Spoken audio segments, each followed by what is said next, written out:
भारी भरकम नुकसान झेलने और अमेरिकी शॉर्ट सेलर की रिपोर्ट के आने के बाद से अडानी ग्रुप निवेशकों का भरोसा दोबारा बहाल करने के लिए जी जान से लगा हुआ है। इसके लिए अडानी ग्रुप कई बड़े कदम उठा रहा है। आज एक और बड़ी खबर अडानी ग्रुप को लेकर आई है। असल में अडानी ग्रुप ने एक प्लान बनाया है। अगर ये प्लान हिट हो गया तो कुछ ही दिनों में अडानी ग्रुप के शेयर रॉकेट हो जाएंगे, यानी पिछले कुछ महीनों से हुई भारी भरकम नुकसान की भरपाई हो जाएगी। अब क्या है ये पूरी खबर, विस्तार से समझने की कोशिश करते हैं। अडानी ग्रुप की कंपनी अडानी पोर्ट्स ने लोन के भार को कम करने के लिए एक बड़ा कदम उठाया है। अडानी ग्रुप ने Adani ports and special economic zone में $650 मिलियन यानी 65 करोड़ डॉलर की किश्त के साथ शुरू होने वाली विभिन्न ग्रुप कंपनियों के फॉरेन करेंसी बॉन्ड को वापस खरीदने की योजना बना रही है। यानी आसान भाषा में समझे तो अडानी ग्रुप विदेशी करेंसी के बॉन्ड्स को खुद के पैसों से दोबारा खरीदेगा, जिसकी शुरुआत Adani ports and special economic zone में 65 करोड़ डॉलर की किस्त के साथ होगी। इसके अलावा गौतम अडानी ग्रुप अन्य अडानी संस्थाओं यानी इंस्टीट्यूशंस में बॉन्ड वापस खरीदने की संभावनाओं पर भी विचार कर रहा है। अब बॉन्ड्स बायबैक करने के लिए पैसों की ज़रूरत होगी, तो आपके मन में सवाल ज़रूर आ रहा होगा कि ये पैसा अडानी ग्रुप कहाँ से लाएगा। तो जनाब, Adani group foreign currency bond को वापस खरीदने के लिए अपने सरप्लस कैश और इंटरनल सोर्स का इस्तेमाल करेगी। अब Adani ports and special economic zone के पास कितना कैश है ये जानना भी बहुत ज़रूरी है।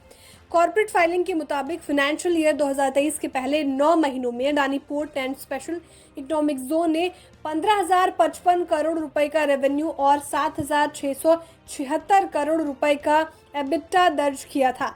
फाइनेंशियल ईयर 2022 में कंपनी के पास 10,492 करोड़ रुपए का कैश बैलेंस था। और तो और अडानी ग्रुप की हालिया कॉर्पोरेट फाइलिंग से भी पता चला कि उसके पास अडानी पोर्ट एंड एसआईजेड और अडानी ग्रीन एनर्जी में लगभग $2 बिलियन वैल्यू के फॉरेन करेंसी बॉन्ड है जो अगले साल मैच्योर होंगे। अब लोन की बारीकियों को समझ लीजिए। अडानी ग्रुप के कुल लोन का लगभग 39% हिस्सा विदेशी करेंसी बॉन्ड्स का है। इसके बाद विदेशी और भारतीय बैंकों से ली गई टर्म लोन की रकम आती है। अब अडानी ग्रुप ने शेयर बाजार को क्या बातें बताई ये जान लीजिए। गौतम अडानी ग्रुप ने शेयर बाजार को बताया कि Adani ports and special economic zone के बोर्ड ने 22 अप्रैल को एक मीटिंग की थी।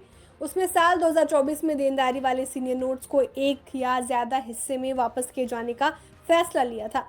इसके लिए गौतम अडानी ग्रुप विदेशी निवेशकों के साथ साथ ग्लोबल इंश्योरेंस फर्म से भी बातचीत करने में जुटा हुआ है। बता दें, गौतम अडानी ग्रुप 30 साल की मैच्योरिटी वाले फिक्स कूपन बॉन्ड जारी कर पैसे जुटाने पर विचार कर रहा है।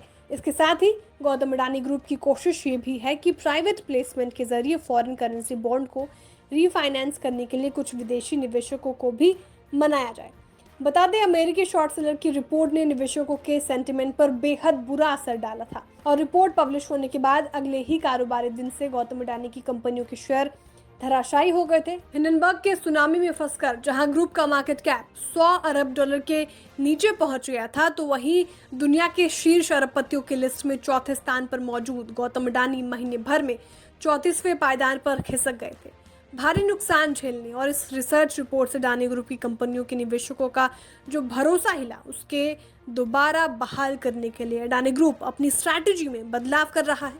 फिलहाल फोर्ब्स के रियल टाइम बिलियनर्स इंडेक्स के मुताबिक गौतम अडानी $45 अरब की नेटवर्थ के साथ अरबपतियों की लिस्ट में 25वें पायदान पर काबिज है।